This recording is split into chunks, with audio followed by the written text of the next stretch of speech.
Hi everyone, my name is Amy. I'm the VP of Outreach here at Booster. I'm joined today with Sarah, my Outreach Director, and our guest Hayley to speak on her experiences applying to med school in the healthcare industry and just being a new medical student.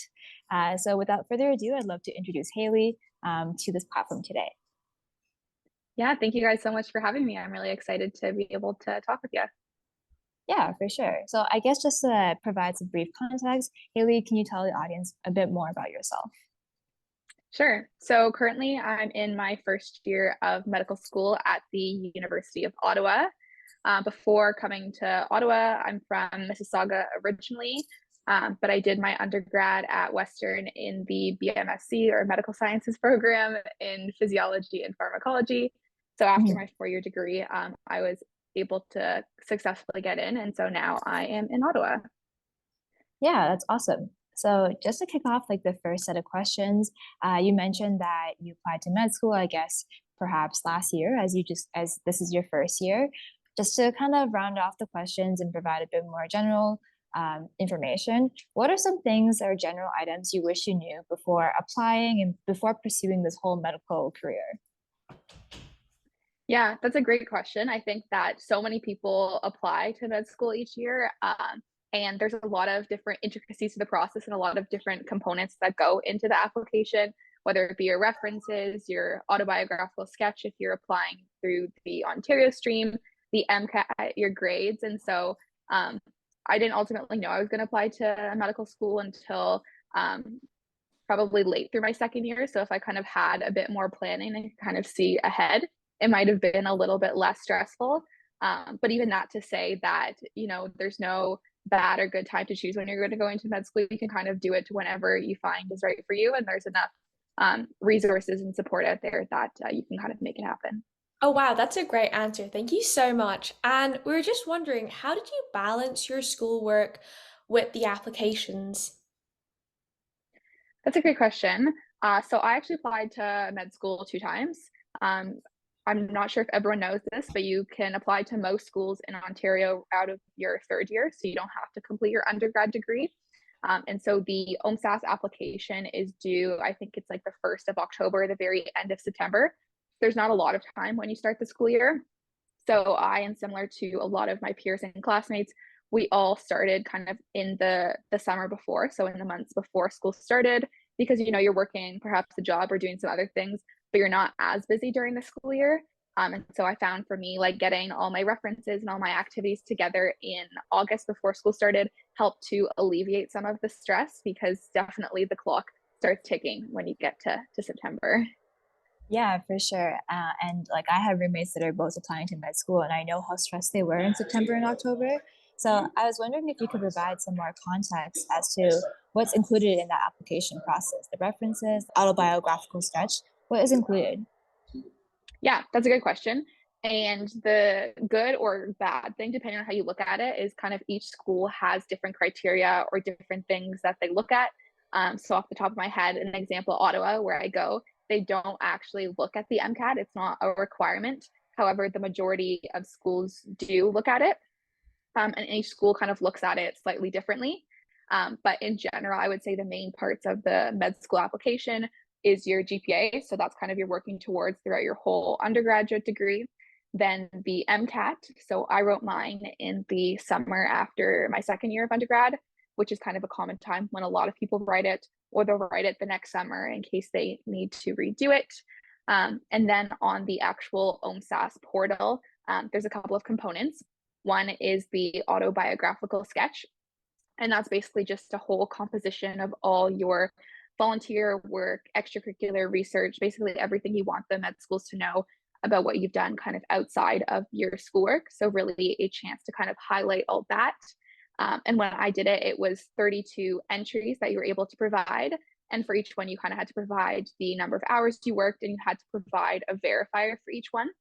And so that was probably the thing that took the longest in the application is getting all of that sorted out and finding the verifiers to contact so that if they were contacted by the med schools, they'd be able to attest to the fact that I actually did those activities. Also on the OMSAS, you have your references. So 3 different references, they have different requirements about whether they need to be academic or employment related. But in general, you just want people that are going to write kind of strong references about you and be able to, I guess, show off the diversity of why you'd be a good med applicant. And then once the actual application is submitted, you would write your CASPER, which is kind of like your situational assessment used by some schools. And then I guess one thing I forgot is some schools, in addition to the autobiographical sketch, also have different essay components that you have to write. So University of Toronto had essays to write, and as well, Western University definitely had like 8 essays that I ended up having to write. So those do take up a large portion of the time.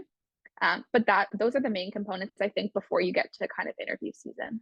That's a great summary. Thank you so much. And so we were wondering, could you easily find all this information online, or like what guides or videos did you use and what did you find helpful?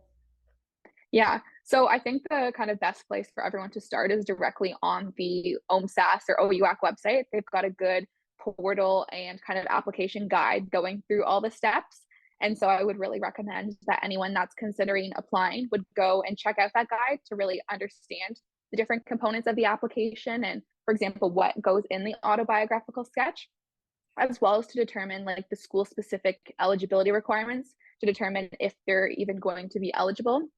I personally didn't apply to any out of province schools, but I know schools that are in Ontario have additional requirements for Ontario applicants in terms of the MCAT and needing a specific GPA or MCAT score. So having an idea of those, if you're interested in applying out of province, is quite good, because then you'll be able to allocate or manage your time a little bit better. And then apart from the OMSAS website, I actually didn't have a lot of friends prior to applying that were in med.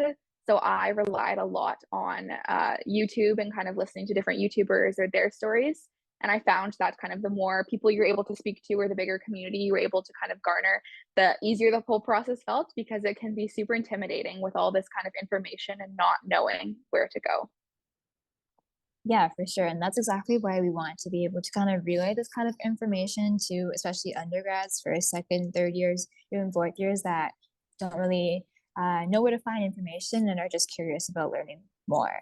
So kind of you touched upon this a little bit earlier. So as you mentioned, it's kind of interview season right now. A lot of interviews are coming out right now or the next 2 weeks or a month or so. For you, what was it like prepping for this interview? Was it kind of similar to anything you've done before? Was it very different?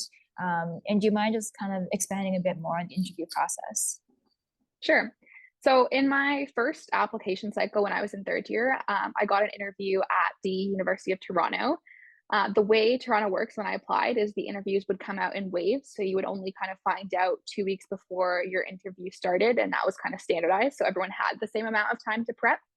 And I got the last cycle of the interview. So I hadn't necessarily been expecting an interview or prepping at all throughout the whole time. So I kind of had this rush 2 week process, tried to read up as much on ethics as I could and practice with people. But I ultimately think like that just wasn't enough. And so I wasn't successful in my third year when I applied. And then the following year, I was able to not only change some of my extracurriculars and kind of beef up my resume, but I had a lot more time for interview practice. And so in my fourth year, I interviewed at Ottawa, Queen's, Western, and McMaster.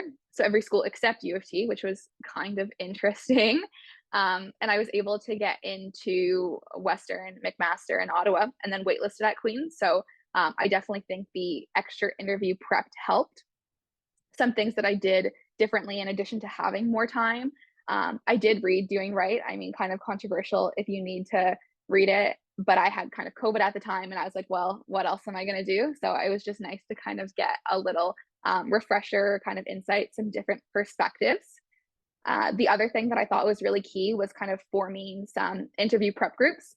And I didn't just form one. I think I had 3 different interview prep groups just throughout the different months, just because I wanted to get as many different perspectives as I could. I thought that not only practicing in front of different people and kind of getting their feedback on it, but also listening to other people's answers was really great. And from my experience or the prep groups that I was in, most of us were actually able to get 1 or more offers. So I think we were really able to kind of lean on each other for support. And then the last thing that I did was kind of scheduling mock interviews whenever the med schools gave them or had opportunities for them. So, for example, Ottawa does a mock interview with Uprate Your Students in order to kind of help applicants get ready for the process and feel a little bit better about it. So, I actually did that, and I'm kind of helping to run that again this year. So, it's a nice little full circle moment. But I would definitely say as much practice as you can do, as many times a week as you can do it. Any kind of practice will go towards it.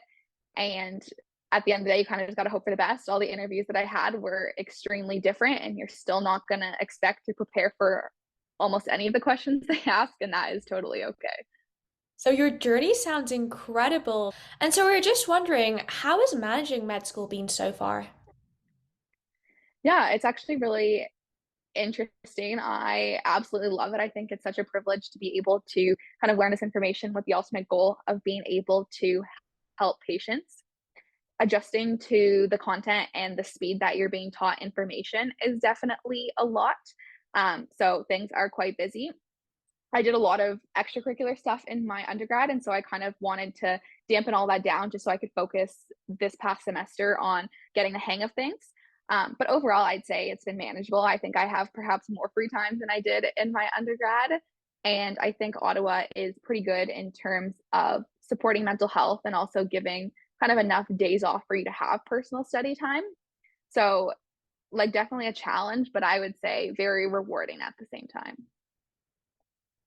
Yeah, for sure. And I think that just about wraps up what the questions that we've had for you and what we really wanted to hear more from you about. But thank you so much for joining us today. It's been such a pleasure hearing your journey, getting insights on the whole med school application, and honestly, just I think giving a bit of guidance to fellow med school, med sci, health sci, gen sci, or just any students interested in the med school process.